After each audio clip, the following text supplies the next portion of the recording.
nung recent ba, walang mga picture yung mayor dito sa office. Takot ako sa mukha ko. Sa mga, Takot ako sa mukha ko. sa mga, parang walang pangalan mo, walang picture. Bawal yan dito. Bawal yan dito.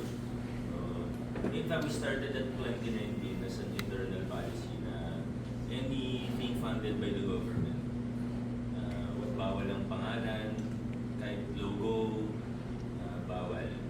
Tapos noong 2022, so may second term, we were able to pass a anti-EPAL ordinance. So ngayon, hindi lang siya internal policy, kundi ano na siya, illegal na maglagay ng pangalan or mukha ng politiko, basta government funded. Pero may disadvantages din yan. I mean, the reality ng politika.